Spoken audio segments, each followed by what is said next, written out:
I think the Tampa Bay Buccaneers win this game. It's at home. The Eagles have played some close games. I think they were fortunate, obviously, to win last week.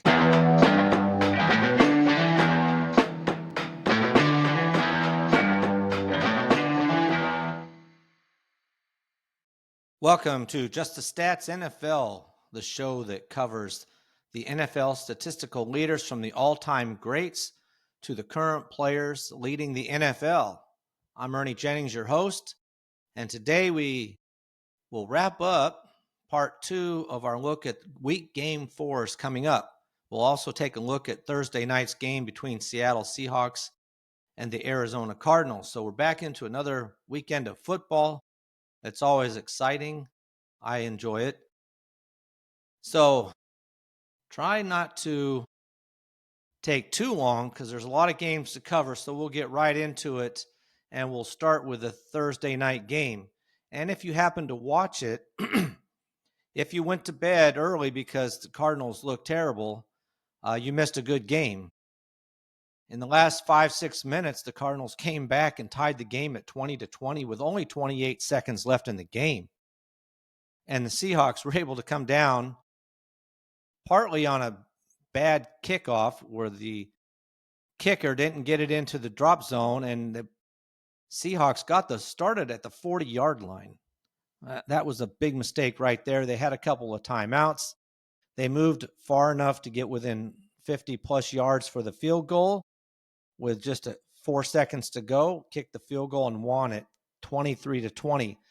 But I tell you, Murray came through in the last 5 minutes with a couple of touchdowns, and so did Marvin Harrison.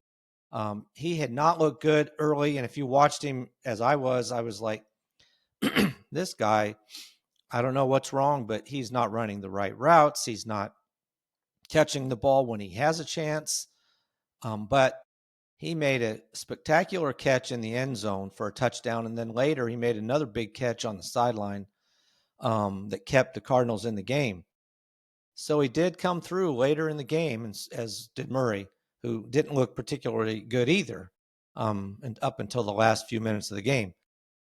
So it ended up being a fun game to watch, exciting after the first 3.5 quarters, and it didn't look too good especially for the Arizona Cardinals. But all right, let's take a look at the game. It ended up, actually, Seattle really dominated, and surprisingly, they only won by 3. They had a total net yards of 384 yards to 253 for Arizona. Looking at a couple other stats here, and we'll get into the quarterbacks. But one other stat as far as teams go, the Seahawks had the ball for over 32 minutes, Arizona about 27 and a half minutes. So a decent advantage there. But they both had the same amount of total plays. Other than that, though, Seattle looked much better for the most part in this game. All right, now looking at some of the stats, let's start with the quarterbacks here. Sam Darnold was 18 completions on 26 attempts for 242 yards, 1 touchdown. And then Kyler Murray was 27 completions on 41 attempts for 200 yards. So 9 more attempts and 42 less yards. So he really was a lot of that dinking and dunking, and we'll look at that. He had 2 touchdowns and 2 interceptions. Not a good game until, like I said, toward the end when he started throwing the ball farther down the field. But in this game, he had 13 completions on 15 attempts behind the line of scrimmage. So they dumped the ball off a lot. And that accounted for, 78 yards of the total 200 yards were passes behind the line of scrimmage. So it really wasn't good. And he had 1 for 3 on passes over 20 yards. And then he was 4 out of 12 on passes over 10 yards. So really not very good. And some of those were horrific. And I'm assuming that it was Harrison's fault on a couple of them where he cut to the inside. Kyler Murray threw it toward the sideline, and it was just a complete miscommunication. I don't know that for a fact that it was Harrison or what the case was, but something you notice with Murray is he tends to throw a lot of passes, especially the deeper passes, as he's falling backwards. But I don't know if it was just pressure, and he goes down at the drop of a hat on pressure. He's so fast. He had a huge run late in that game that kept him in the game, but otherwise he does not want to take a hit, that's for sure, which is just as well. Now, Sam Darnold, on the other hand, unlike Kyler Murray and the Arizona Cardinals, like I said, who had 15 passes behind the line of scrimmage, Seattle had only 3 out of their 18 completions behind the line of scrimmage. They did try to get the ball down the field, and from 10 to 20 yards, they were 5 out of 6. So they really was impressive right there. And then over 20 yards, they were 2 out of 3. So they did push the ball down there when they had a chance. So they had 7 of their completions, 7 out of 18 were on passes over 10 yards. All right, one more stat on the quarterbacks here. Let's see. Sam Darnold had a quarterback rating of 111.4. Now, Kyler Murray, those 2 interceptions, one was definitely his fault. The other one was one of those that made you cringe with Harrison. It hit him in the hands. He starts to, you think he has the ball.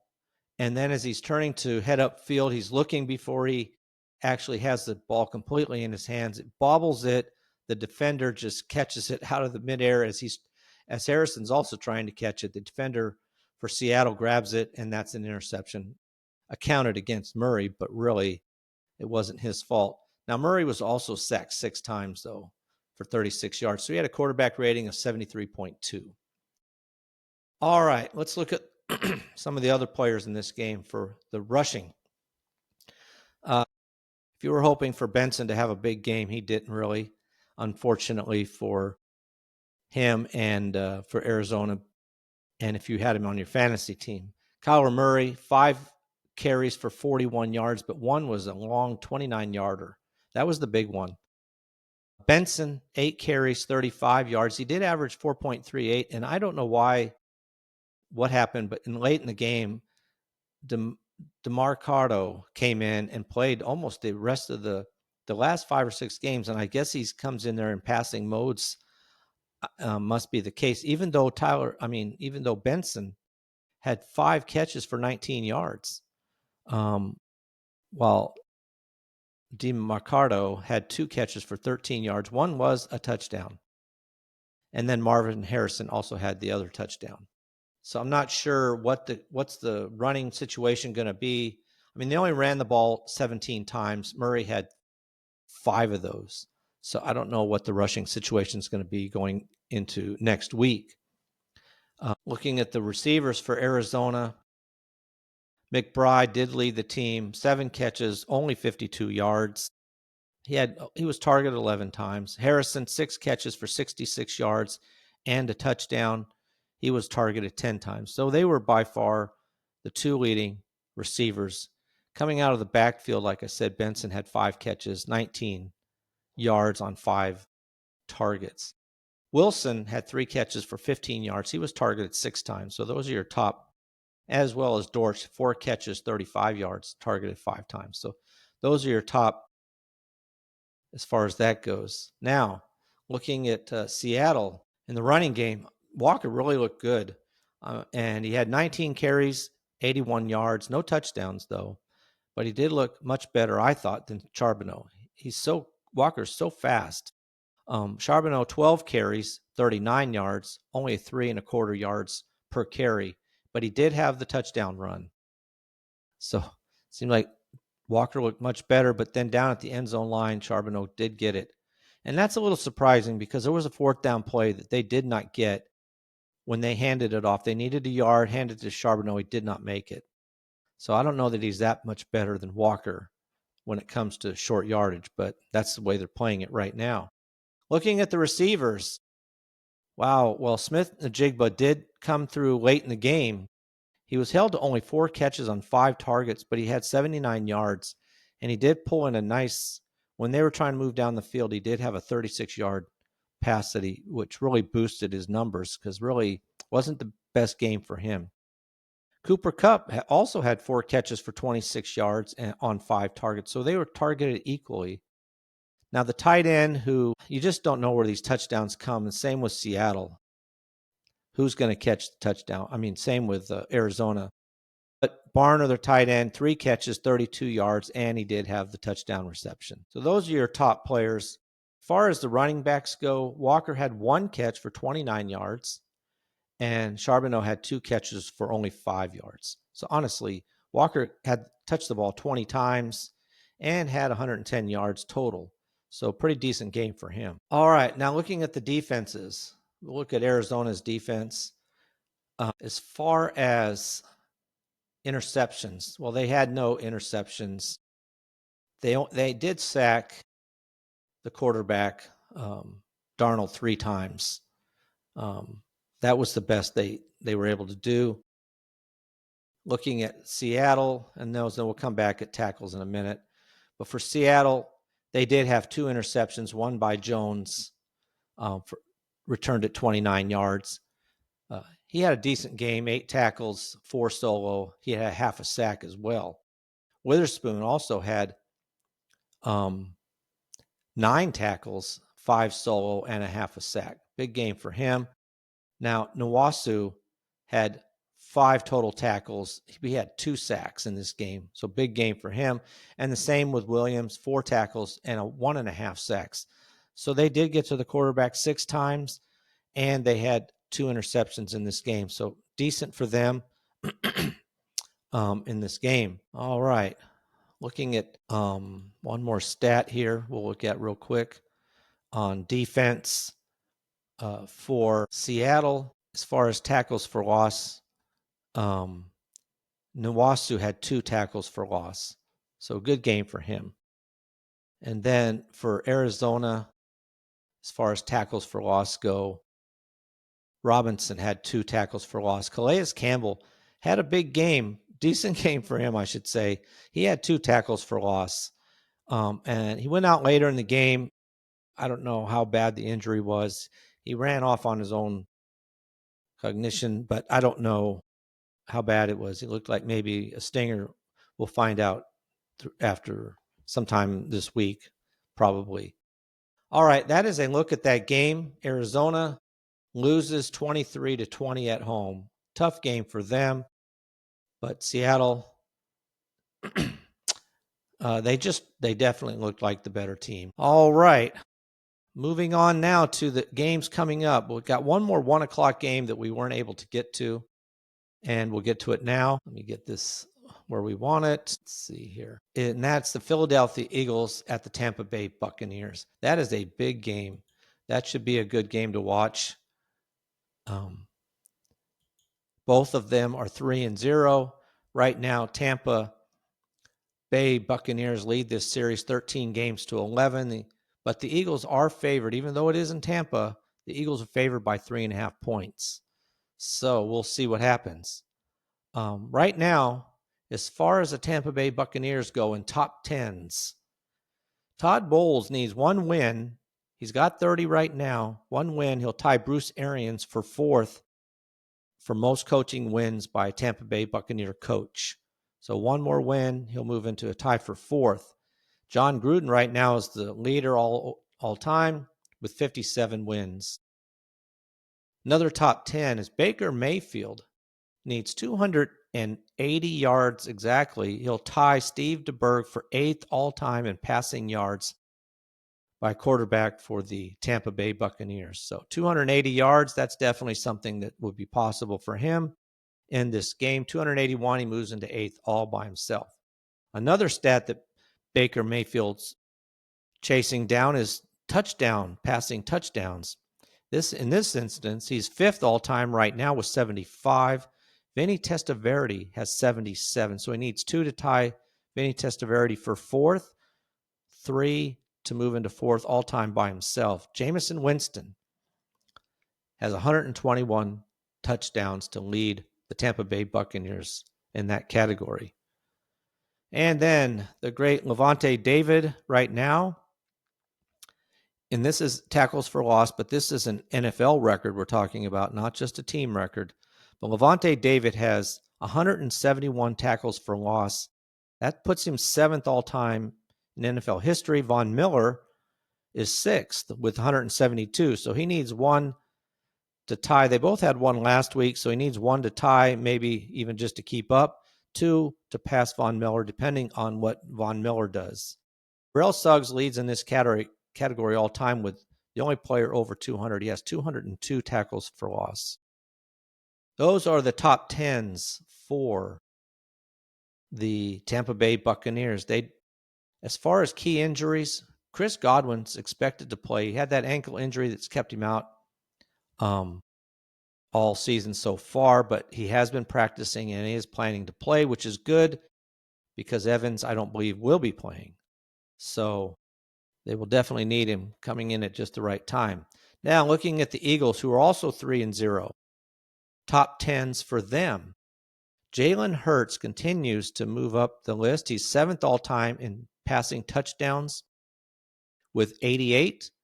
Tommy Thompson 6th with 90. So he needs 2 to tie Tommy Thompson for 6th place, 3 to move into 6th all by himself. Tommy Thompson played in the 40s, so he's been on this list a while.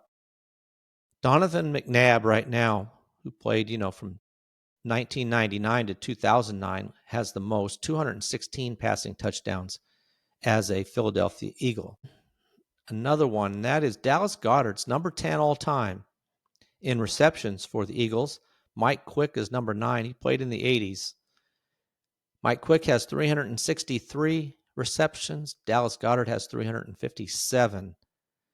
So he needs 6 to tie, 7 to move into 9th by himself. Harold Carmichael, who played in the 70s, early 80s, has 589 receptions to lead the Eagles in this category. Now, Goddard won't hold this for long because you do have A.J. Brown, Devontae Smith moving up much faster in all the receiving categories than Dallas Goedert is. But I just wanted to list something here that just was interesting to me if you like stats. And that right now, as far as yards receiving go, A.J. Brown is 13th, Dallas Goedert is 14th, and Devontae Smith is 15th. It's just interesting that they are all, and their numbers are all within 35 yards of each other. A.J. Brown has 4,175 yards receiving. Goddard has 4,162, and Devontae Smith has 4,140. So they're all within 35 yards of each other. It's just an interesting stat. I found it fascinating to see 3 players all playing right now, back to back to back like that as far as yards. Now, this is going to spread out. Dallas Goedert will fall behind, especially behind Brown and even behind Smith. Even after this game, this won't happen again, but for me, it was just a fascinating little thing. All right, key injuries in this game, none as far as the Eagles go. So looking at this game here, it's a close one. Right now, the Eagles average 25.7 points per game, but they proved that they can score if they need to. Otherwise, they can play a much slower type game. The Buccaneers are averaging 24 points a game, so pretty close there. Now, an area where Buccaneers are a little worse off, and that's in penalties. They're 23rd. They've had 26 penalties already, so almost 9 a game. The Eagles aren't great either, but more middle of the pack. They've had 20 penalties in 3 games. So pretty close. Now looking at some of the offense and defense here. For the Eagles, right now their offense is ranked 21st as far as passing efficiency. So despite the amount of passing last week, they had 200 yards of passing in the second half alone. In the first half, they did next to nothing. But they're 21st against the defense, which is 14th for the Buccaneers against the pass. So could be a little bit more difficult for the Eagles in this game as far as that goes. Now, even in the rushing department, the Eagles are 4th right now. Some of that comes not just off of Barkley, but also on Hurts, who racks up his own amount of yards himself, but they're fourth. But the Buccaneers defense is pretty good against the rush. They're number 7. So that's, again, very close. Now, looking at the Buccaneers as far as their offense, they're 8th in passing efficiency, but the Eagles are pretty decent there. They're 10th against the pass, so fairly even. Now, where Tampa Bay has a little bit of an edge, and that's in the rushing game. They're 10th right now, where the defense for the Eagles is 22nd. So that could be a little bit of an edge for the Buccaneers. Now, let me look up one more thing here real quick, and that is we want to look at the fantasy numbers in this game. And for this game particularly, let me find it here on this listing. Well, looking at the quarterbacks. All right, let's look at the quarterbacks here. Well, obviously you're going to probably start Jalen Hurts. He's number 5 quarterback right now. He's already had 65 points, basically. He's had 1 top 5 and 2 top 12 games. Now, this isn't on his arm so much as on his legs. I mean, he's already rushed for 117 yards, but the key for him is in the running game, he's already has 4 touchdowns. The lead quarterback, probably leads the NFL almost as far as rushing touchdowns go. So he may not get you the yards through the air. He can, but he's going to get them on the ground. So he's somebody you're going to definitely want to start. The same goes for Baker Mayfield. He's 9th right now. He's averaging 60 points a game, so not much difference, 5 points less. He's had 2 top 12 weeks. Now for him, he's also rushed for 116 yards, so he's racking up some yards as well. No touchdowns, though. So that's a big difference. But he does have 6 touchdown passes and no interceptions versus Hurts, who only has 3. So they basically almost are a wash. 7 touchdowns total for Hurts, 6 for Baker Mayfield. And in, like, say, my PPR league, it doesn't matter whether he's throwing it or running it. I know in some leagues, a passing touchdown may be only 4 points, so it could be a little bit of a difference. So those quarterbacks, you're definitely going to want to play both of them, whoever you might have. All right, looking at the running backs in this game. Again, you have some really good running backs here. Get them up here. All right.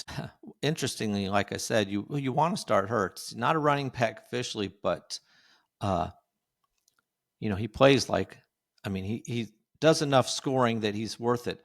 Saquon Barkley right now is 14th right in the NFL in rushing, but he has had 2 top 12 weeks and 2 top 24s. So I do expect to see him have a better game. I mean, he's getting his points not just on the ground, but through the air. But he hasn't had a big game yet. So I think there's time he will have a big game sooner or later here. So I would definitely, you can't not start him. I mean, you picked him in the top few players, so you're going to start him. Now for the Tampa Bay Buccaneers, looking at their running back situation. Well, it's Irving and Rachaad White. You're not going to play him. He has had a top 24, but you're not going to play him unless you absolutely had to. Bucky Irving right now is 11th. No rushing touchdowns, though, which is a little surprising, but he has had 1 top 12 week and 3 top 24s. So every week he's going to be consistently up there. So you're going to want to start him. I'm still expecting a decent game out of him as well. He's averaged, you'd like to see him at the 18. He had 18 points against the Texans, but he has had 14 against the Jets and 14.5 against the Falcons. So he hasn't had a bad game. He's been very consistent, so you can count on that. You know they're going to give him the ball as much as they can. So I would want to start both the wide receivers as well. Now, looking at both the running backs. Looking at the wide receivers, well, you're going to start, I actually don't like to start the Eagles receivers. I haven't been much for them just because of the fact that they'll put that running game in. They won't throw the ball. Devontae Smith right now is 35th wide receiver. He's had 1 top 12 game. so far this season. So he'd be no better for me than a flex position type player. I think that would be the most I would want to do. Now, A.J. Brown finally had a big game last week. He's ranked number 39, but I don't expect to see him stay there. He had a top 12 last week. So you want to see more. I mean, the first game he had 1.8 points. Against the Chiefs, he had 7.7. But then last week against the Rams, 22.9. Big difference. 6 catches, 109 yards, and a touchdown. I mean, the first 2 games combined, he only had a total of 35 yards. So I would play him in this game because I don't expect the Buccaneers to go down without a fight. So you would expect to see this game to have some points in it, which it's going to force the Eagles to have to throw the ball. And if they do, Brown's going to be the primary recipient. Now, looking at the Tampa Bay Buccaneers, as far as receiving goes, you have Mike Evans, but he's not going to play. And it's unfortunate. He got hurt in that game, so I'm not expecting to see him playing. But for the Buccaneers, you also have, let me find him. Do have Sterling Shepard. He's number 53. But right now, the key player is Emeka Egbuka, the rookie. He's 10th right now. He's only got one top 12 week so far, but he's been pretty good.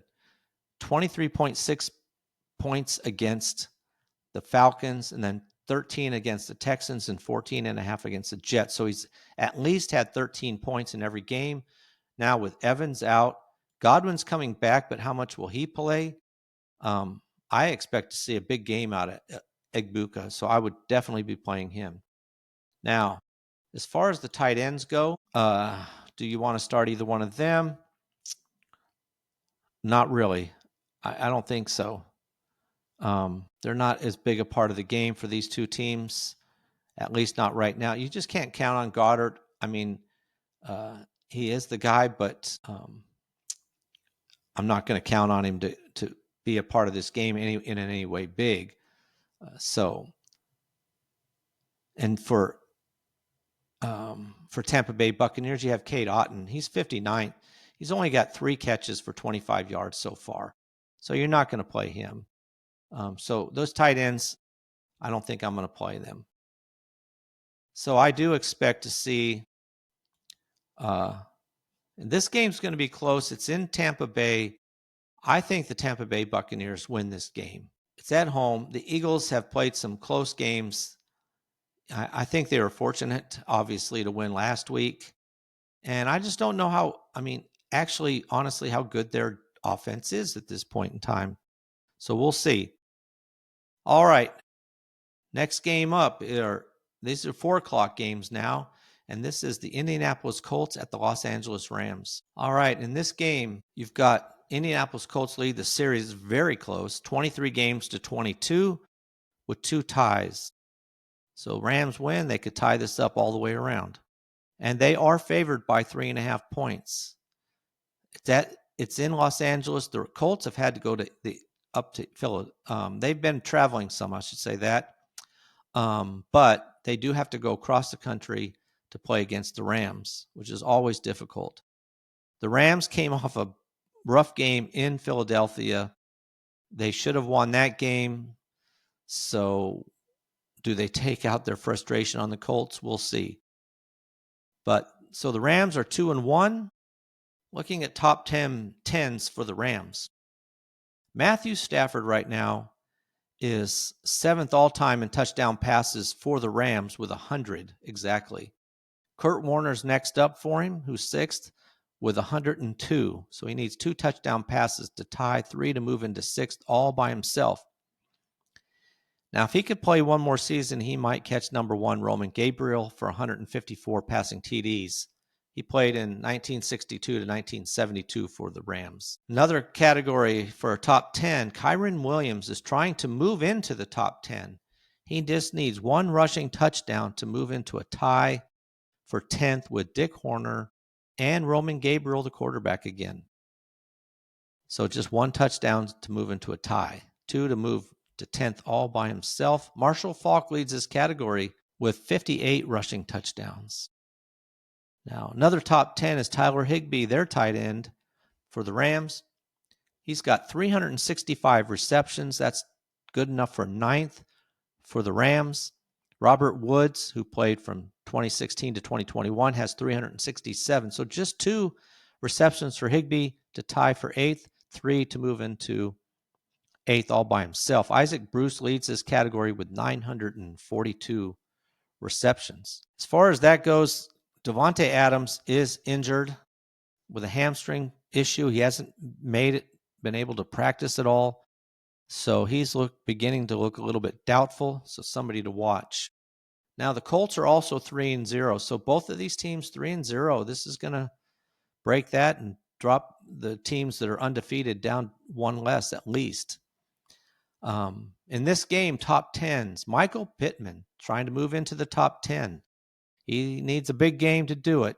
Roger Carr is 10th all-time in receiving yards. He played from 1974 to 1981, a while back. But he's got 4,770 yards. So Michael Pittman needs 107 yards to tie him, 107 receiving yards. It's possible, definitely possible, especially after the game he had last week. Now for them, it looks like wide receiver Alec Pierce is not going to play. He had a concussion. He hasn't made it through the protocol yet. So he looks like he's doubtful for this game. All right, looking at the fantasy numbers for this game, looking at the quarterbacks, this has been somewhat surprising.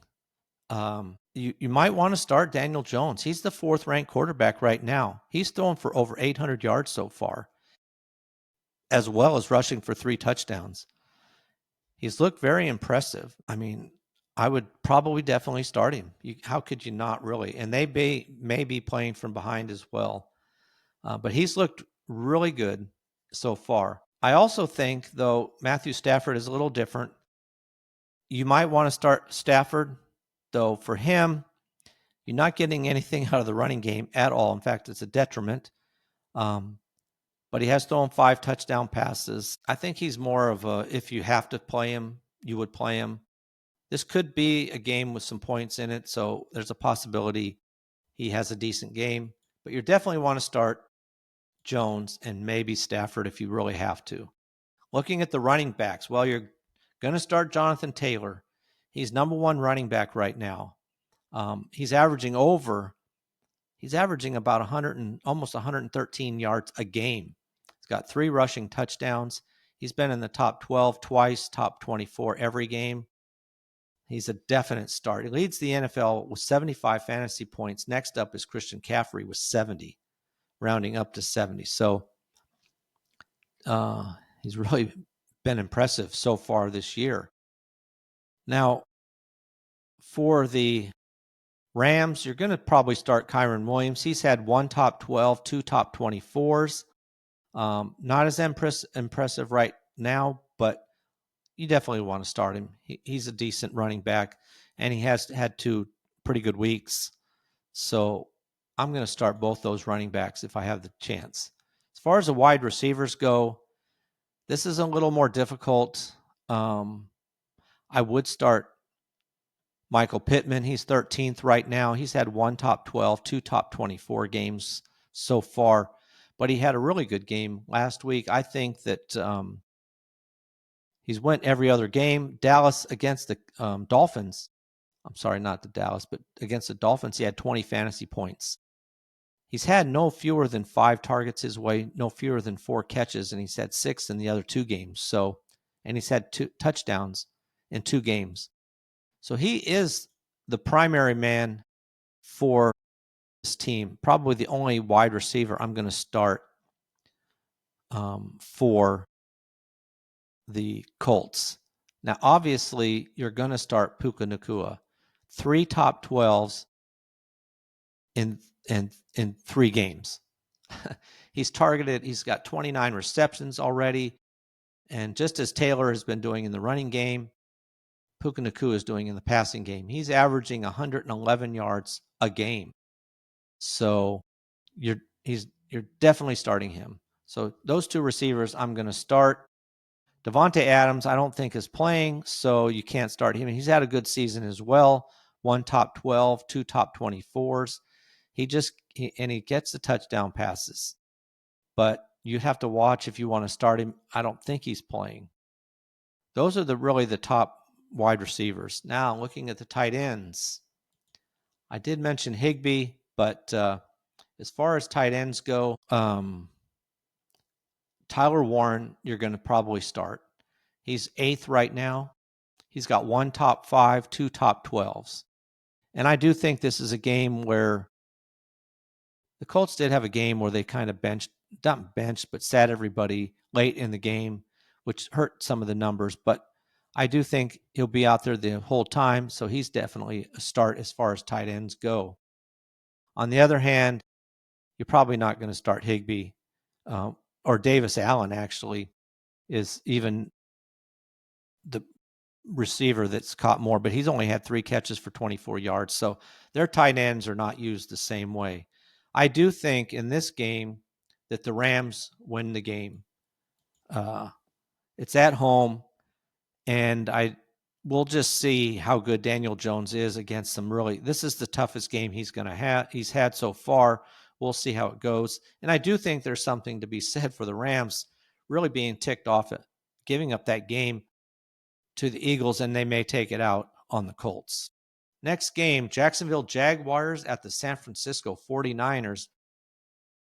Another team, Jaguars, have to travel across country to San Francisco. San Francisco leads this series 5-2, and they are favored by 3.5 points. They are undefeated.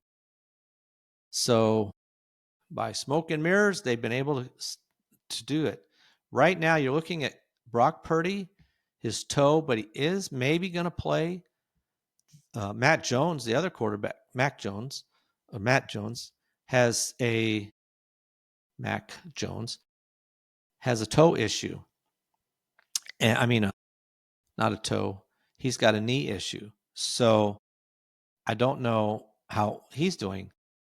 So neither quarterback is in the best of shape is what I'm trying to say. And for Jawan Jennings, still has ankle shoulder issues. They thought he might play this week, the wide receiver for San Francisco, but he hasn't practiced yet. So there's a good possibility he may not play. And obviously Kittle's still out.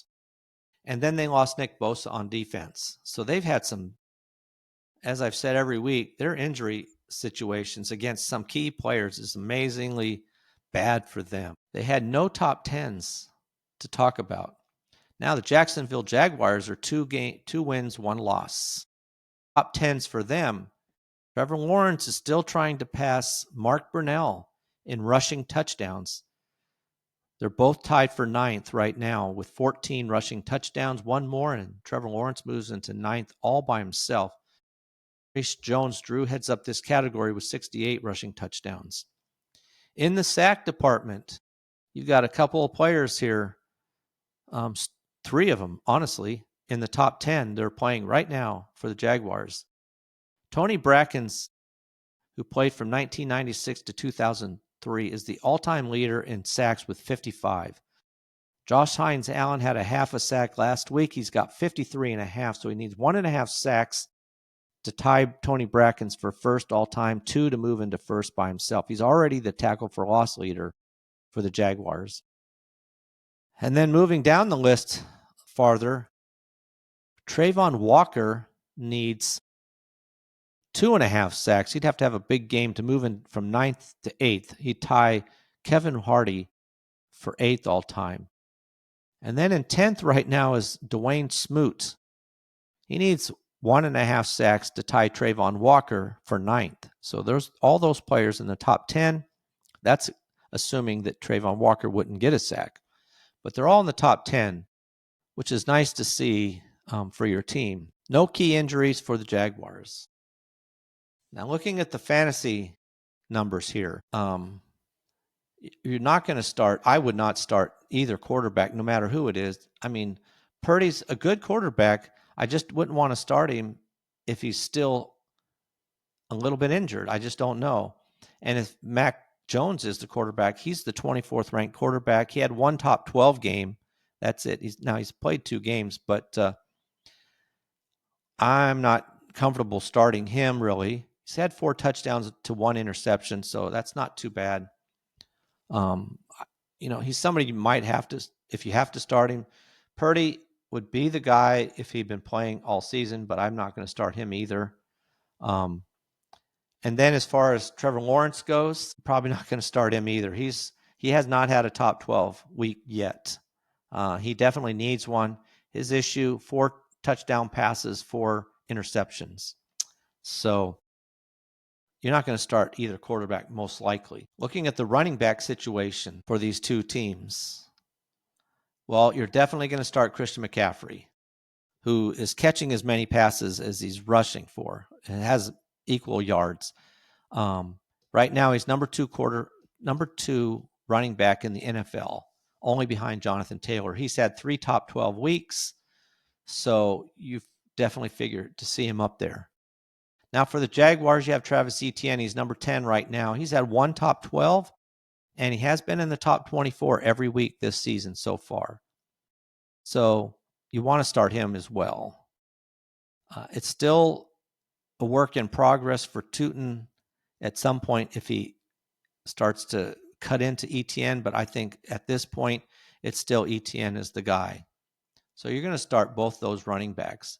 Now looking at the wide receivers for this game. For the 49ers, Pearsall has had a decent season so far, and he's really the only receiver at this point in time until these other guys get back for the 49ers. But he's 17th ranked wide receiver. He's had 1 top 12, 2 top 24. So he has had a couple of decent games.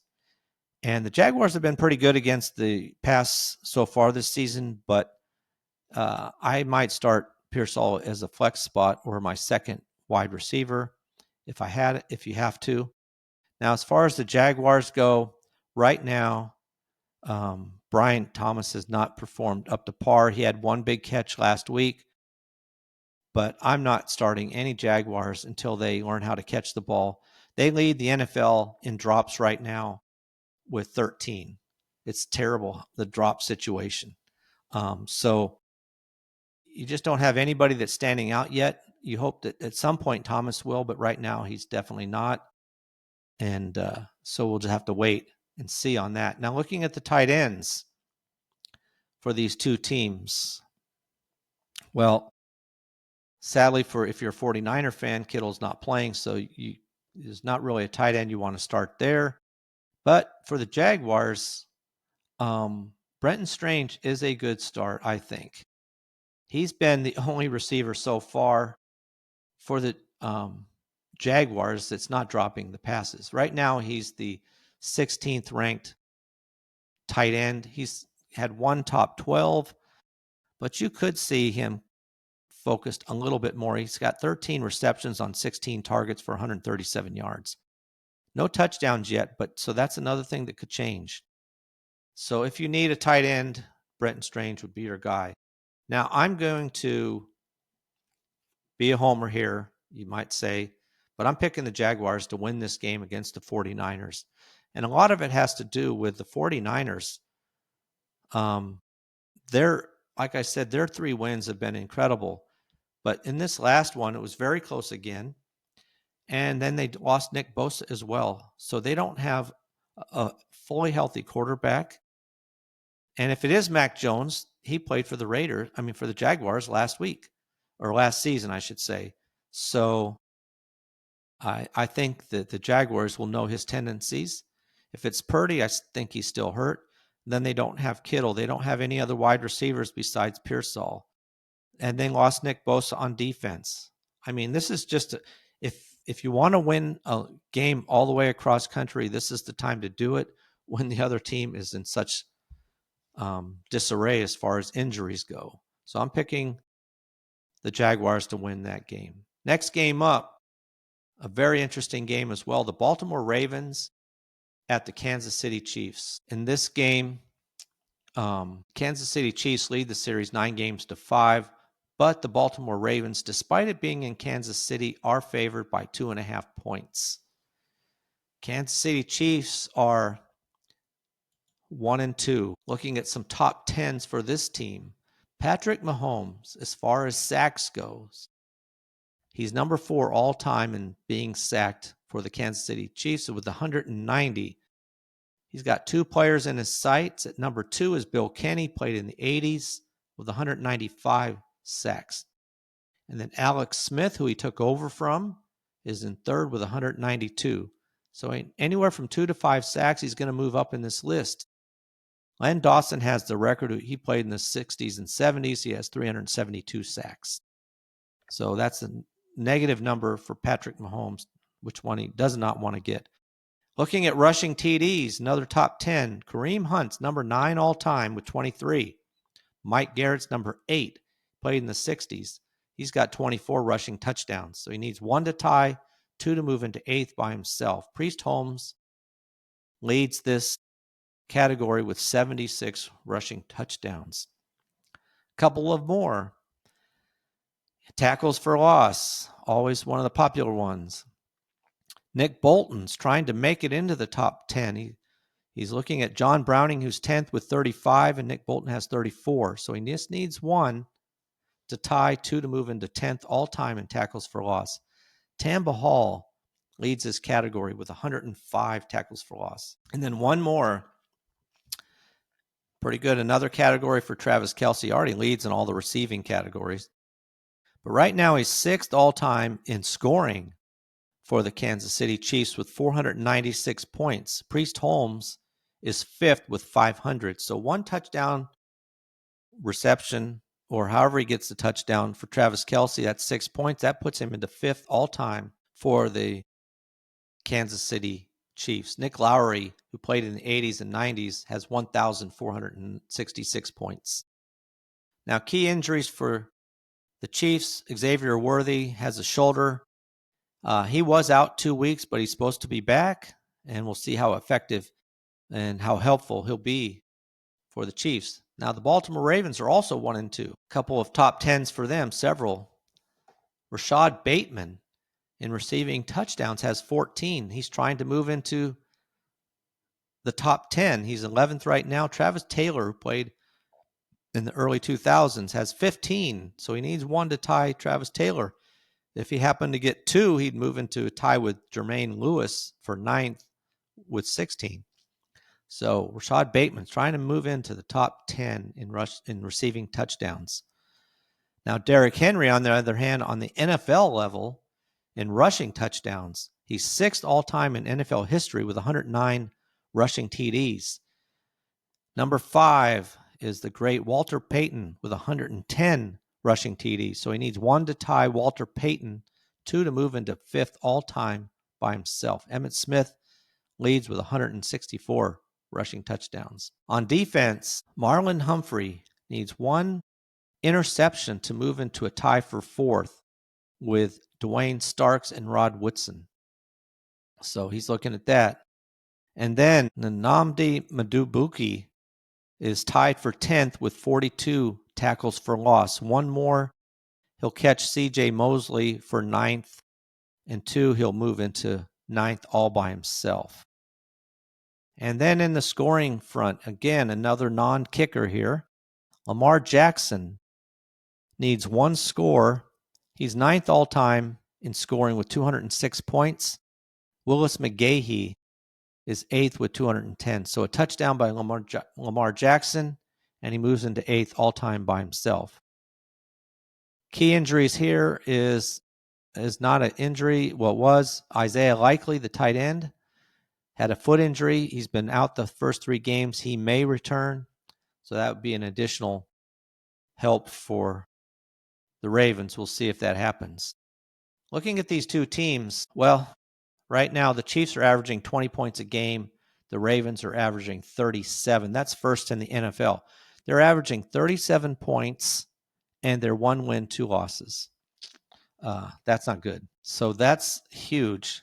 Looking at the offenses, the passing game for the Ravens is number 3 and against the number 12 passing defense of Kansas City. So definite advantage for the Ravens In the running game, it's pretty much a wash. They're 16th ranked rushing team, the Ravens are, which is disappointing, honestly, for a team that has Henry and Jackson. So I expect actually to see that number start to improve as the season goes on. The rushing defense for Kansas City is middle of the pack. They're 17th. So that's pretty close. I think it's, again, offensively, it's definitely an advantage for the Ravens over the Chiefs. Now, looking at the offense for Kansas City, the passing game, they're number 16th, middle of the pack, but so is the defense for the Ravens. It's number 17. So middle of the pack there as well.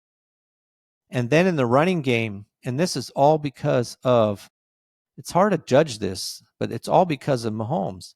They're 7th in rushing against one of the worst defenses against the rush for the Ravens. They're 31st.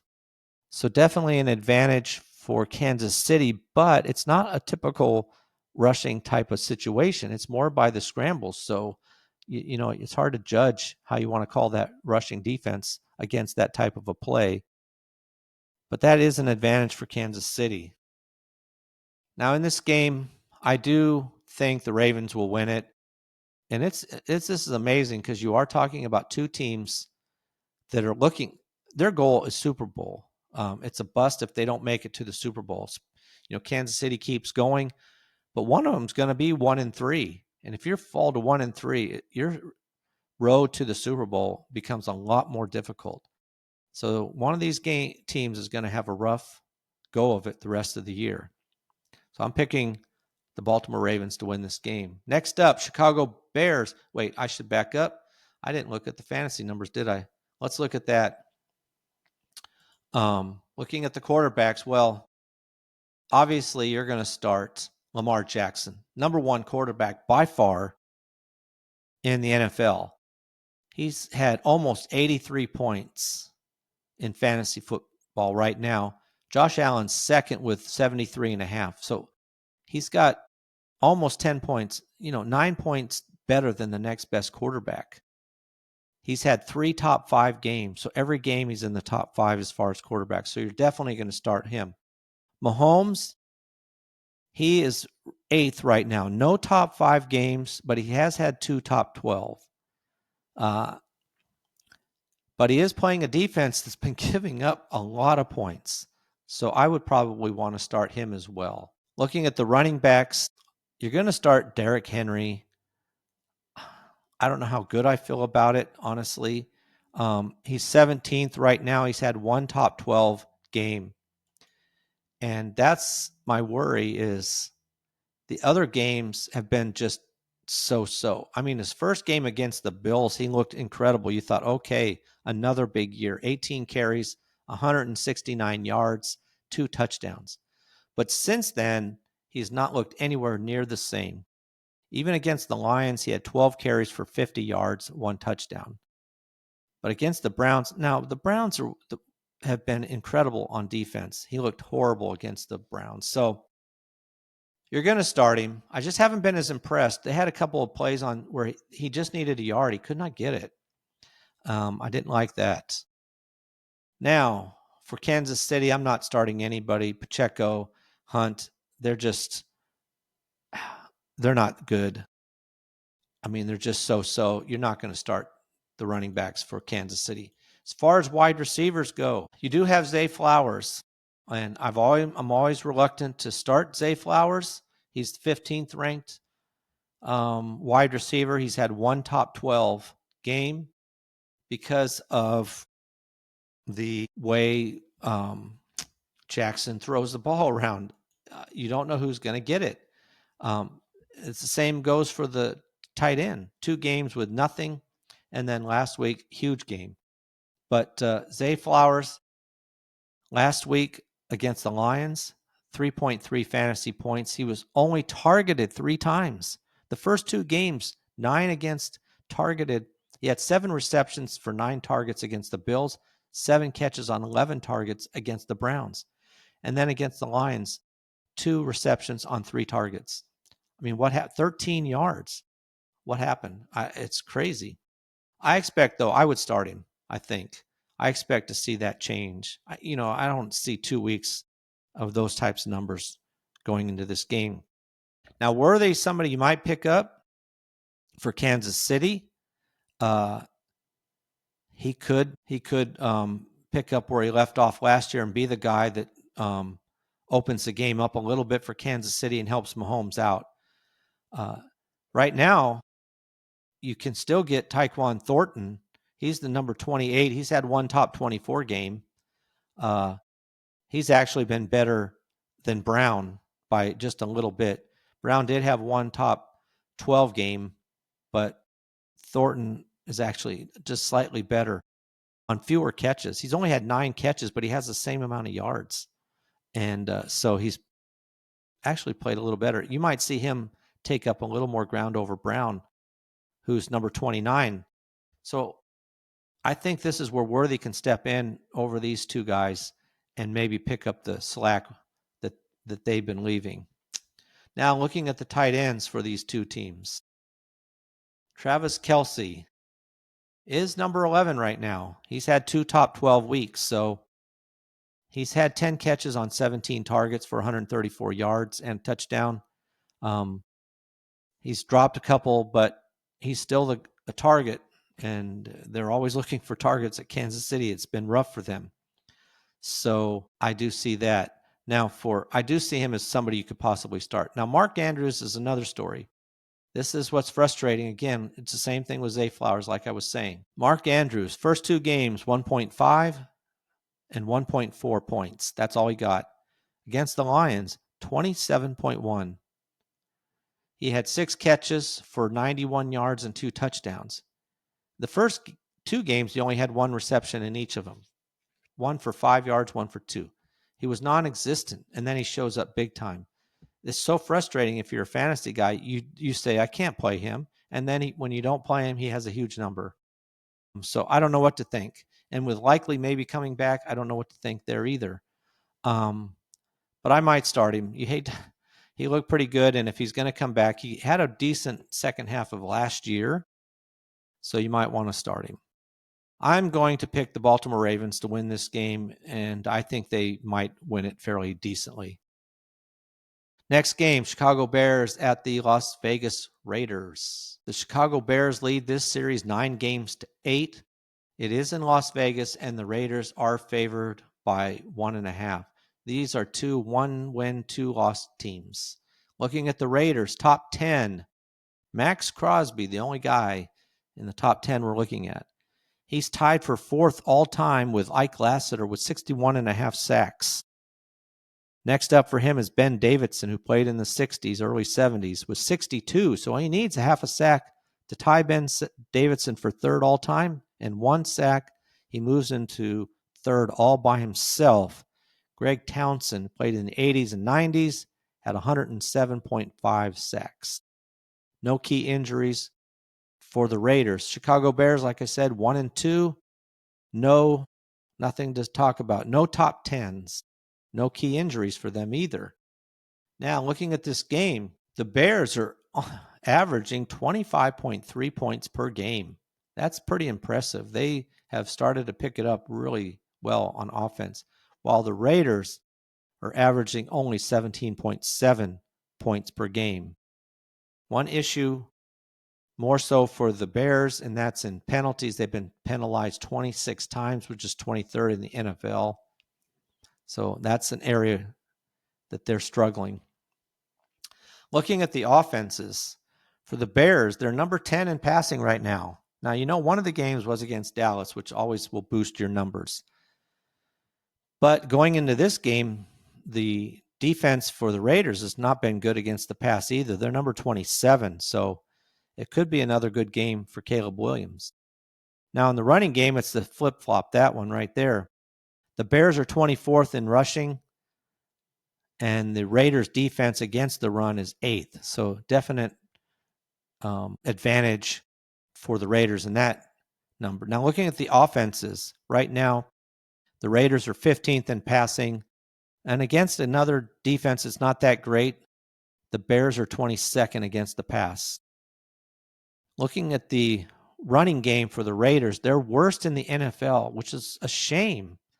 Honestly, with Gentry, they've got to figure out how to get him, give him some chances to run the ball. He is one of two running backs, I believe it is, who are being hit behind the line. They have a negative hit, however you want to say it, but he's been hit behind the line. Before he even gets to the line of scrimmage, he's already being touched by a defender. You can't expect anything too big out of him if he can't even get out of the backfield before he's being hit by some defender. But they're 32nd right now, but the Bears defense is 24th against the rush. So this is an opportunity for the Raiders to improve that running game. All right. Looking at some of the fantasy numbers here, as far as the quarterbacks go, Geno Smith has been good and then ugly, bad. He's 18th right now. He has had a top 5 week. And against a bad defense, he does have an opportunity. Last week against the Commanders, he had 24 points. But the week before against the Chargers, who granted are a very good defense, he only had 3.2 points. Against the Patriots, he had 17.5. So I would expect to see 20 points out of him. Not one of your best, but definitely somebody you might, if you need to start him, he might be worth it. Like I said, against that defense. Now, Caleb Williams, you're going to start. Right now, he's the number 3 quarterback in the NFL, only behind Jackson and Allen. He's had 1 top 5 and 2 top 12s. So he's really beginning to pick up Ben Johnson's offensive plans. And so we could see a high-scoring game here. So you might want to play both those quarterbacks.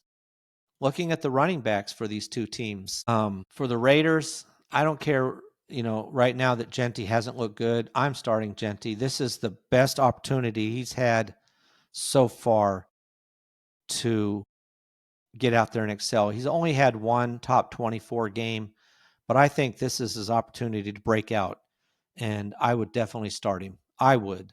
You might not want to because you're reluctant, but it is his 4th game as a rookie, and they've been trying to figure out his new offense, and hopefully this is a game they do it. Now for the Bears, Swift has been the guy, but he's not been great. He has had 2 top 24 weeks. He's number 24 running back, though. Only has 149 yards and 1 touchdown. He's only averaging 3.5 yards a carry. If you had to play him, you might. But the defense for the Raiders is pretty good against the run. So he's somebody, if I had other options, I probably would take them. Looking at the wide receivers in this game, for the Bears, Romeo Dunze's right now number 4 wide receiver. You're definitely going to start him. He's really looked good this year so far. He's been in the top 24 every week and in the top 12 one time. So he's been fairly consistent. Definitely you want to start him. And for the Raiders, I don't know if I want to start anybody or not. Jacoby Myers is the guy. He's number 23 right now. So he'd be my 2nd wide receiver or flex guy. He's got 1 top 24 game. He has been targeted a decent amount of times, 26, but only 17 catches on 26 targets for 228 yards. So I would start him. He hasn't had a touchdown yet, so there's something you might see changed in this game. Like I said, the Chicago Bears defense is not that good. So Myers, I probably would start in a flex spot for sure. Now, looking at the tight ends in this game, well, you're obviously going to start Brock Bowers no matter what. He hasn't had a really super start yet. He has had 1 top 5 game, but you can't bench him. And he's only had 14 receptions so far. I think that's going to change. He hasn't been targeted nearly as much as some of the other tight ends have. I mean, for example, Jake Ferguson for Dallas has been targeted 32 times already. So Brock Bowers is in the middle of the pack, slightly above middle of the pack as far as being targeted. And he has no touchdowns either. So I expect to see a much better game out of him this week. And then for the Bears, as far as the tight end goes, you got Cole Kmet. He's number 27. He's only had 4 catches, 70 yards, though, and a touchdown. That's just a hope and a prayer if you pick him up. I don't think I'd start him. So looking at this game, I am going to pick the Raiders to win this game. I think they have a good shot at it. The defense for the Bears is not good. This is a great game. The Raiders are playing at home. A great game for them to get their act together. And I think their defense is good enough to keep them in the game as well. All right, looking at the Sunday night game, the Green Bay Packers at the Dallas Cowboys. The Green Bay Packers lead this series 22-17, and they are favored by 6.5 points, even though it's at Dallas. So Dallas is just going downhill. With the defensive players they've let go, just crazy. And then this week with CeeDee Lamb. Looking at the Dallas Cowboys, they have no top 10s to look at. And like I said, CeeDee Lamb is probably going to be out. They haven't confirmed it yet, at least at this point, but could be out 3 to 4 weeks. Another just bad situation for the Cowboys. Cowboys are 1-2. Green Bay is 2 wins, 1 loss. Top 10s for them. The only one right now, and that's Jordan Love. He's 7th all-time in touchdown passes with 65. Arnie Herber, who played from 1930 to 1940, quite a ways ago. 66 touchdown passes. So Jordan Love needs 1 to tie, 2 to move into 6th all-time for that team. And clearly it's Aaron Rodgers who's number 1 with 475 passing touchdowns. No key injuries for the Green Bay Packers. So looking at this game, believe it or not, the Cowboys are averaging 24.7 points a game. That's 10th best, which is even better than Green Bay. Now, you have to look, it's only 3 games, and you have to look at the teams they've played. Cowboys had a shootout against the Giants, which racketed their numbers up somewhat. Cowboys then had a game against the Cleveland Browns, which shot their number down, but they're averaging 21.3 points a game. I think you're going to see this number shift. One of the problems for the Packers is they're 28th in penalties. They've had 28 penalties as well. So they're averaging over 9 penalties a game. They need to correct that.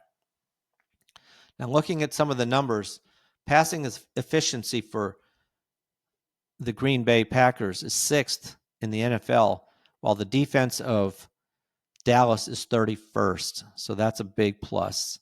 In the running game, now Green Bay is only 21 in rushing, but again, they played Cleveland in one of those 3 games.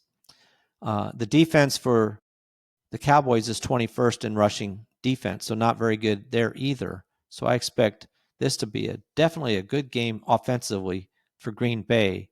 Now looking at Dallas Cowboys, they are 12th in passing offense, but they're going against the number 5 passing defense. And now they're doing it without CeeDee Lamb. On the ground, this is a surprise, but Williams has been pretty good. They're 9th in rushing offense, but they're going against the 6th best rushing defense. So you're going against a very good Green Bay defense and a fairly decent offense of Green Bay. So looking at this from a fantasy aspect, looking at the quarterbacks, anyone that you might want to start. Well, Dak Prescott, I don't know if you want to start him or not. I probably wouldn't start him. Right now he's 21st. He has had one top 12 week, but now without CeeDee Lamb, I don't think I'm starting him. As far as Jordan Love goes, he's 13th right now. He's also had one top 12, game. And I expect to see a big game out of him. I probably would start him if you had the opportunity. Now, looking at the running backs for these two teams, probably going to start them both. at least I'm going to start the Green Bay running back. He had a bad game last week, but I expect to see improvement. Josh Jacobs, he's been in the top 24 every week. So he's had decent games. Now, he's only at rushing for 3.1 yards a carry. But like I said, when you look at, let me just look at that. He's had basically 14, averaging 13, a little over 13 points a game, averaging, because he even had 12.4 against the Browns. But he had 16 carries for 30 yards. That's going to kill your average. Though he has only averaged 3.6 in the other two games. But the games have been against the Lions, the Commanders, and the Browns. So you got two playoff teams and then one with a super good defense. So a tough lead in for Josh Jacobs. I expect him to have a pretty good game this week. I'm going to start him. And for the Cowboys, if it wasn't against this defense, Williams has looked pretty good so far this year. In fact, he's number 7th right now, number 7. And he's been in the top 12 2 times and in the top 24 3. So he's had good games so far. I think I would start him. He's averaging over 5 yards a carry. And I think now with CeeDee Lamb, I think they'll even try to count on him even more if they can get away with it, and maybe even catching some passes out of the backfield. So I think he could have a decent game going into this game. Now, looking at the wide receivers for these two teams, like I said before, and I'll always say it, Green Bay is one of those teams where I don't like any of the wide receivers because you don't know who they're going to throw the ball to. If you want to take a long shot, Matthew Golden might be a guy to play for Green Bay. But I don't like the way they do their passing game. As far as fantasy goes, obviously they don't care anything about fantasy, but when you're trying to figure out who you want to start, it just makes it difficult to pick a Packer. Romeo Doubs, no top 12 games. He's 56th ranked. But I think Golden will be the guy. I really do think ultimately he will be the guy that will start to stand out. So whether you want to start him this week, this would be a week to start him against the Dallas defense.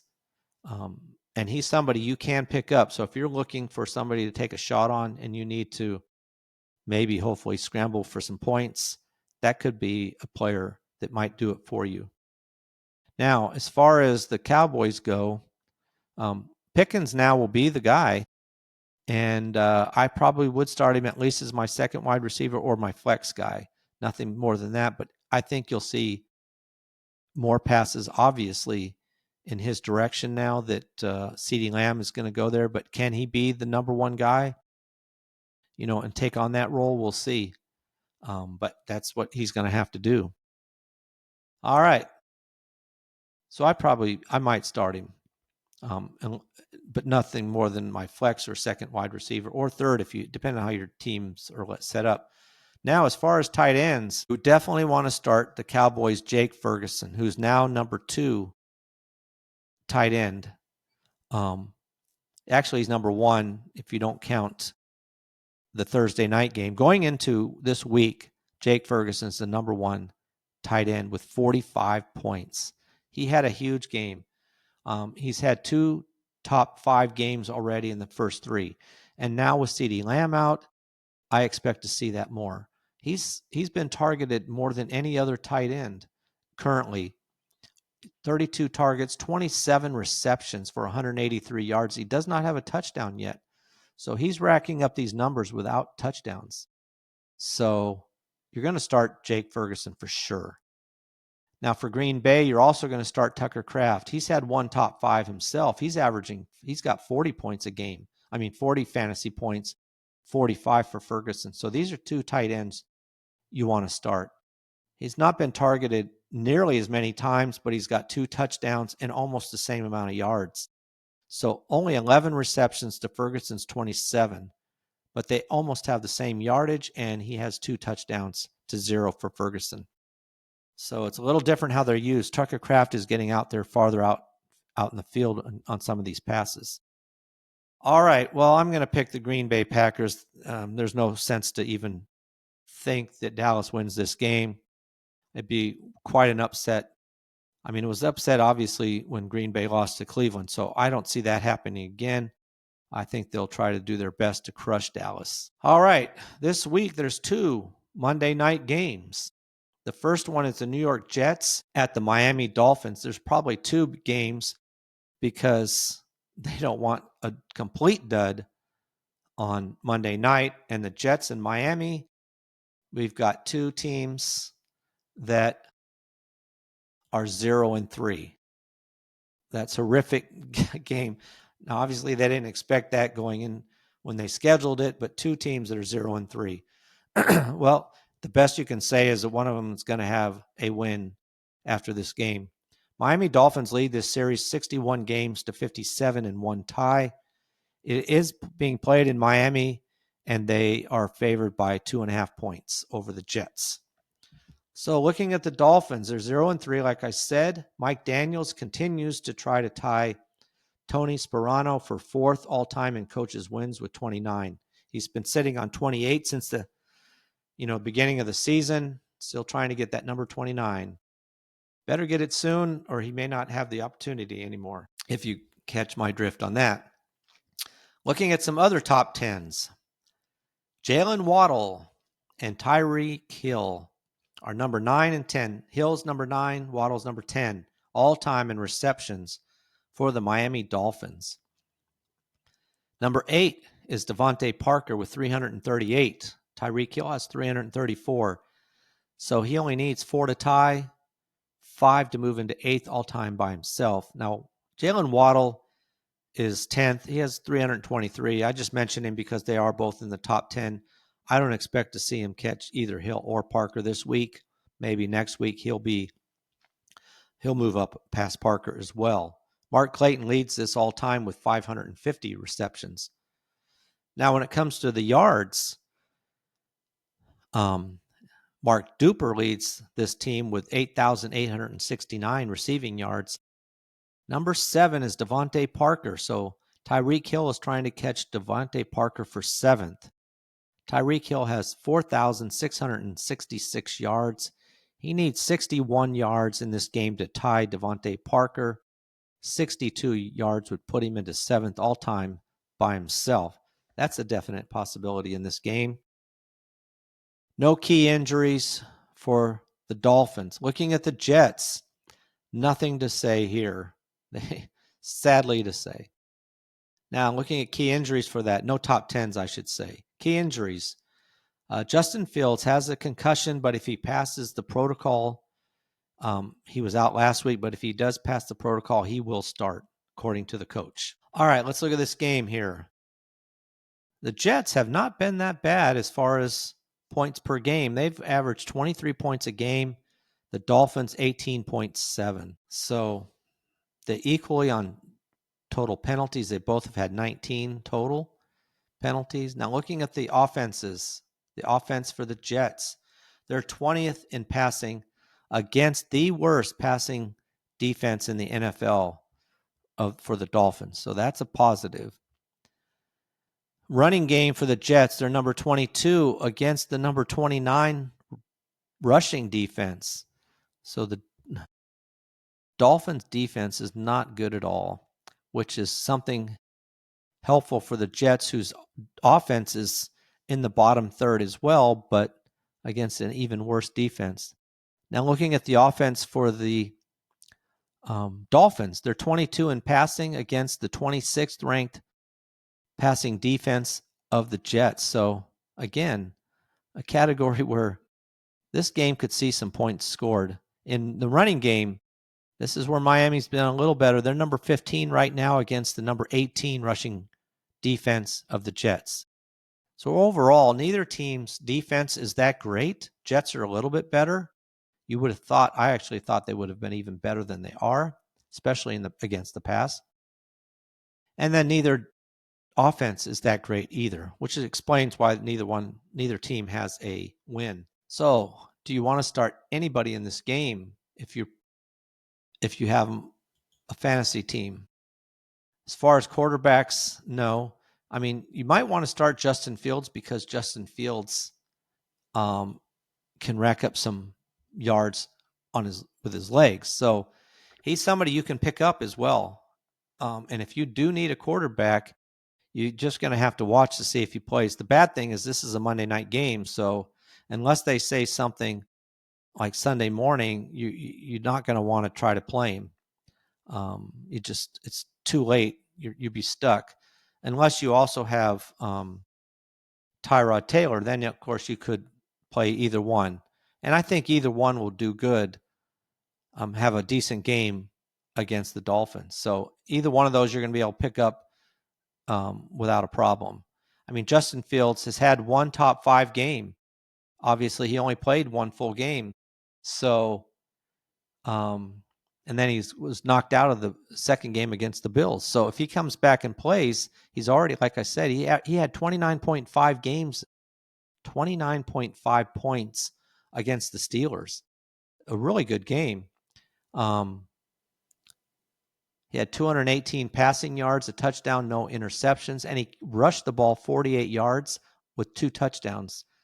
So if you do have the opportunity, Fields would be somebody you would want to play. But like I said, you're just not going to know right away. If you have the room to put him on your bench, but still you can't, it's too difficult. Tyrod Taylor's number 29. He did have a top 12 game last week. So he hasn't looked too bad. He's got 69 rushing yards himself, and he did pass for 253 yards and 3 touchdowns. So I think against the Dolphins, this is an opportunity if you're really looking for something that you could play either one of them. So Tyrod Taylor against the Buccaneers last week had 16.7 points. I was wrong on that yardage, but because he only had 197 yards, 2 touchdowns, 1 interception. I don't know what I was looking at the wrong number there, but still not bad. That's total yards, 253 total yards. All right. So that's a gamble you're taking if you play Fields or Taylor. But if Fields is definitely an opportunity. Now looking at, and I'm not going to start Tua. Tua's just, he doesn't do anything with his legs, and it's all with his arm. And right now he's number 25. He hasn't even had a top 12 game yet on his first 3 games. So you can't count on him at this point in time. Looking at the running games for these 2 teams, do you want to start anybody here? This is when you have 2 teams like this, who would you start? And you probably do have to start A-Chain for Miami. He's number 6 right now, and he actually has been the bright spot for the Miami Dolphins. 3 top 12 games already. He's only got 147 rushing yards, but it's been out of the backfield that he's been so good. So you're going to start him. Now for the Jets, Breece Hall, I don't know what to think. He had a really good game. His first game out, he's number 26th. He had 16.5 points against the Steelers. Had 19 carries, 107 yards. Well, since then, he's totaled 19 carries for only 50 yards. So it's been a complete flip for him. He hasn't had any rushing touchdowns yet. Is he going to have a decent game? I don't know. It's so hard to tell what his situation is. So I don't think I'm going to start him unless I have to. Now, obviously, Miami's defense hasn't been that great, so it is an opportunity maybe for Breece Hall to come back and have a game much closer to his first game. So that's an up-in-the-air kind of guy. Now, for wide receivers, Garrett Wilson, going to start him. He's had 2 top 12s already, and against this Miami defense, he should have a good game. I'm definitely going to start him. Now, for Miami, that's probably the only Jet I'm going to start for sure. For Miami Dolphins, Well, Tyreek Hill did have a better game last week, and Jalen Waddle is another one. And, do I want to start either one of these guys? I don't know. It's, let me see where they are. They're so close to each other. Tyreek Hill right now is number 22 wide receiver. He's had 2 top 24 games so far. And then Jalen Waddle is number 24 wide receiver. He's also had 2 top 24 games. So they're basically fairly even. Tyreek Hill has 198 yards on 15 receptions, and he has 1 touchdown. Now, Waddle has 1 less reception, but for a lot less yards, 137 yards, but he does have 2 touchdowns. So, I don't know. If you want to start one of them, I guess you might start Hill. You can pick up Waddle almost pretty easy. So in a lot of leagues, you can pick him up. So if you do need a wide receiver, Hill's probably not going to be available. Waddle he might be somebody you want to start because the defense for the Jets hasn't been playing that well. All right, looking at the tight ends for these 2 teams. Probably not going to start either one of these guys either. They're not impressive at all. So tight ends, I'm not starting either one. All right, looking at this game, it is in Miami. I don't know what to think. This is a tough one. I want to say Miami. I just think overall they have a better team. I mean, offensively at least. But then I think the Jets, with a new coach, could just punch Miami in the face and take the game away. And they do have a decent game. If Fields plays, I definitely think the Jets have a good chance to win. But I'm going to pick, I don't know. It's so hard. I'm going to pick Miami simply because it's in Miami. That's the best I can do with that. All right, last game, Cincinnati Bengals at the Denver Broncos. The Denver Broncos lead this series 22 games to 12. This is in Denver, and Denver's favored by 7.5 points. So they're not impressed. The odds makers are not impressed with Cincinnati's 2-1 record, I guess. Denver Broncos are 1-2. Now, looking at top tens for this game for the Denver Broncos, Sean Payton is tied for 8th all-time in victories. In wins for the Denver Broncos with 19, he needs 1 to tie Lou Saban for 7th all-time for the Broncos. Mike Shanahan's way out there with 138. Looking at other top tens, this is Courtland Sutton. Right now, he's number 9 all-time in receptions with 392. He needs 4 to tie Riley Odoms for 8th. Riley Odoms played in the 70s and early 80s. He has 396. So 4 to tie Odoms, 5 to move into 8th all by himself. Rod Smith, who played from 1995 to 2006, has 849 receptions. And Courtland Sutton again in receiving touchdowns. He's 10th all-time. Steve Watson, who played late 70s and the 80s, has 36 receiving touchdowns. Courtland Sutton has 34. So he needs 2 to tie Watson for 9th, 3 to move into 9th all by himself. If he gets 3, I think Cincinnati does not win this game. I think Denver easily wins if Courtland Sutton was to get 3 touchdowns. Looking at key injuries, Evan Ingram's been back.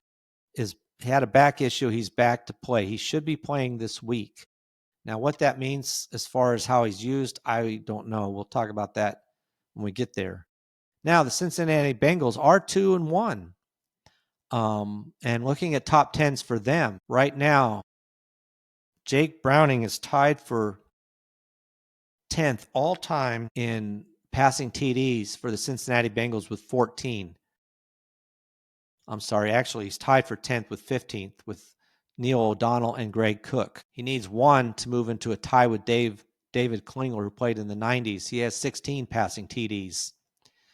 So 1 to tie, 2 to move into 9th all by himself.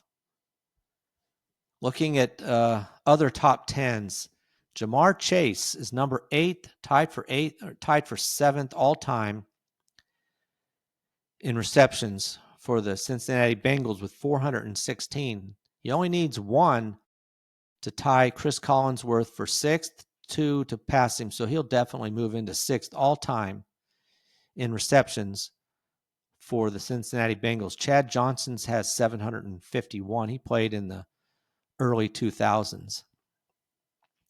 Jamar Chase again.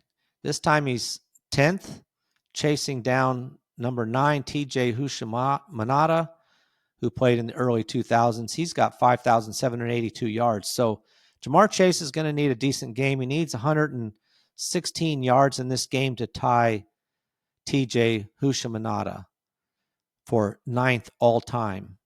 He's halfway on his path, Chase is, to catch Chad Johnson, who's number 1 all-time with 10,783 yards.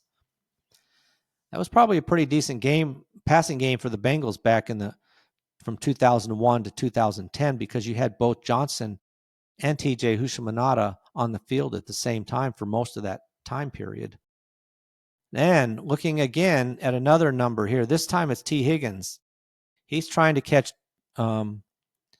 Darnay Scott for 8th. Right now, T. Higgins has 35 touchdowns. Chris Collinsworth and Darnay Scott have 36. So he needs 1 to tie those 2 players for 8th.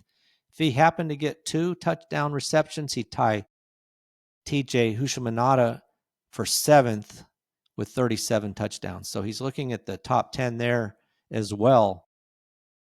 A couple more numbers for the Cincinnati Bengals, a couple more top 10s.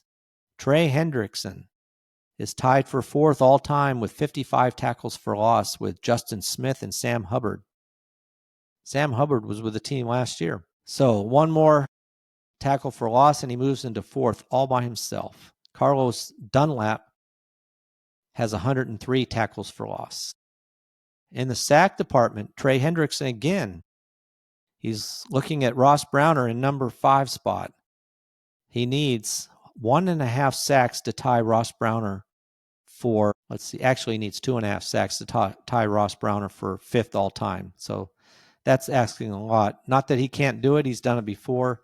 But Trey Hendrickson needs 2.5 sacks to move into 5th all-time, a tie for 5th all-time in sacks for the Cincinnati Bengals. Eddie Edwards played in the late 70s and most of the 80s, had 84.5 sacks. So he's pushing closer and closer to that. Now, whether he's with the team next year will be interesting. Now, as we've talked about, quarterback Joe Burrow is out with a toe injury, and he is out at least 12 weeks. So that's tough. And tight end Noah Fant had a concussion. He's undergoing protocol. So at this point, he's not going to play, but we don't know yet if he will or not.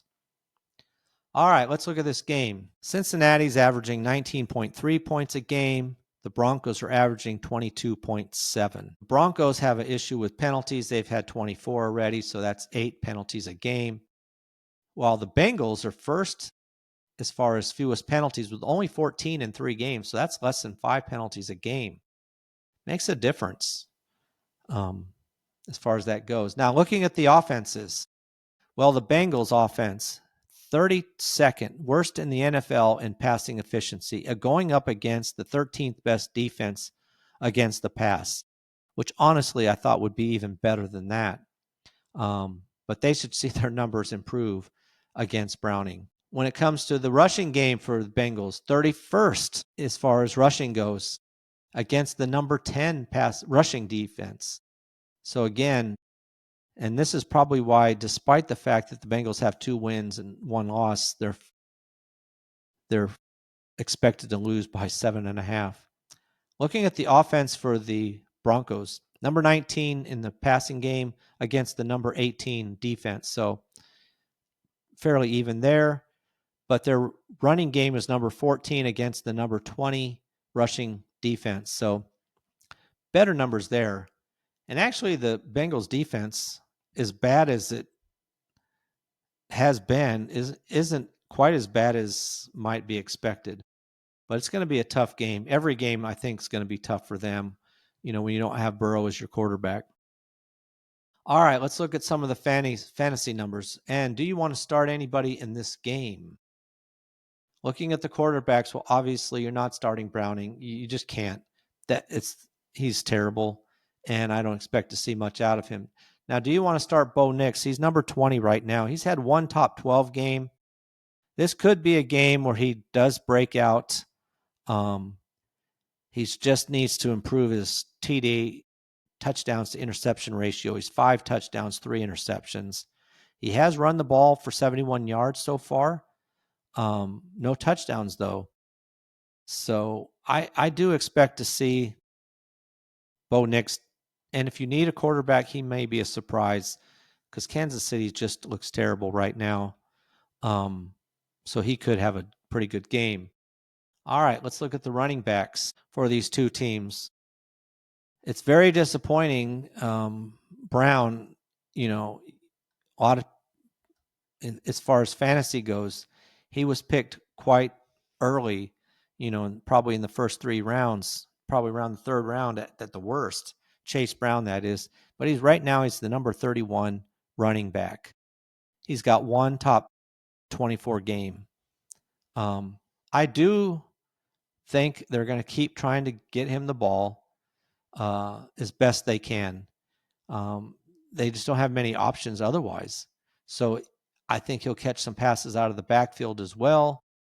And so he's somebody you can pick him up now. I think teams have beginning to drop him, and maybe they're dropping him too early based on this part of the game. But I think the Browns are going to have to readjust their offense, and I think that gives him a chance to maybe have a better game than he's had so far. But we'll see.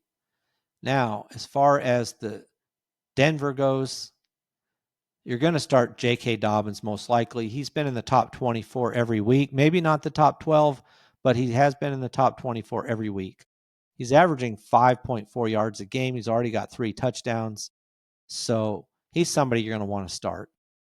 And probably the only running back right now you're going to start for that team. All right, looking at the wide receivers so far this season. Courtland Sutton, probably going to start for sure against this defense. He's number 18 right now, but he has had 2 top 12s. He had one bad game, really bad game actually, but he is their leading receiver, 13 receptions for 185 yards and 2 touchdowns.